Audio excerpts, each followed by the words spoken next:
Details చూస్తే టీడీపీతో పొత్తుపై పవన్ కళ్యాణ్ సంచలన వ్యాఖ్యలు చేశారు. పొత్తు ధర్మాన్ని తెలుగుదేశం ఉల్లంఘించిందంటూ కామెంట్ చేశారు పవన్ కళ్యాణ్. జనసేనతో చర్చించకుండానే సీట్లు ఎలా కేటాయిస్తారు అని ప్రశ్నించారు. అయితే సర్దుబాటుకు ముందే అభ్యర్థిని ప్రకటించడం సరికాదంటూ కామెంట్ చేశారు పవన్ కళ్యాణ్. పొత్తులో ఉండగా మండపేట అభ్యర్థిని చంద్రబాబు ఎలా ప్రకటిస్తారు?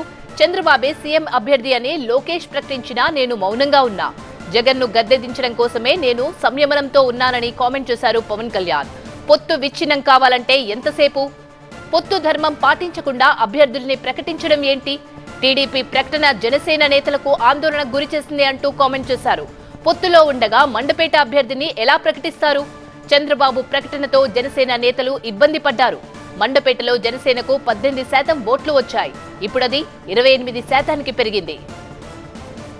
మండపేట నుంచి మన నాయకులు చాలామంది వచ్చి చాలా బాధపడిపోతూ ఉన్నారు. మనం పొత్తులో ఉండి మన చంద్రబాబు గారు ఇట్లా అనౌన్స్ చేశారు, మండపేట సీటు మనకి చెప్పాలి కదా అది అంటే ఖచ్చితంగా అది సరైన విధానంలో చెప్పలేదు. ఖచ్చితంగా అంత మీకు ఏకీపిస్తున్నాను. చాలా ఇబ్బంది పడ్డారు అందరూ. మనకి మండపేట లాంటి నియోజకవర్గంలో పోయినసారే ఒక 18% ఓటు ఉంది.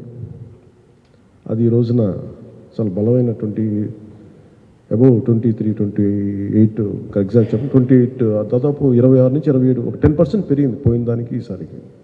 పొత్తు ధర్మం ప్రకారం అలా అనౌన్స్ చేయకుండా ఉండాల్సింది. నేను దానికి క్షమాపణ చెప్తున్నాను.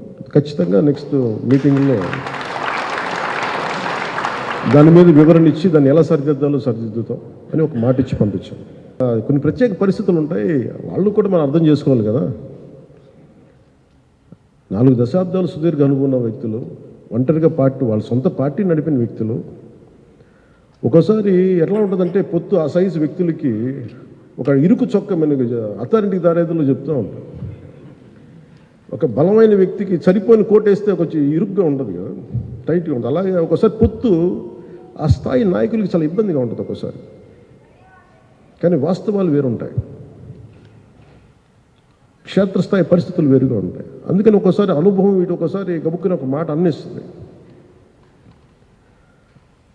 లోకేష్ గారు ఆ రోజు మా నాన్నగారు ముఖ్యమంత్రి ఎన్ని అన్నా కానీ ఇవన్నీ నేను ఎందుకు దాన్ని పెద్ద మనసుతో వదిలేస్తానంటే, ఒక పార్టీని 3 దశాబ్దాలు నడిపి 3 సార్లు ముఖ్యమంత్రులుగా ఉండి అలాంటి కుటుంబం నుంచి వచ్చిన వ్యక్తులు సహజంగా గబుక్కుని ఒక మాట వచ్చేస్తుంది.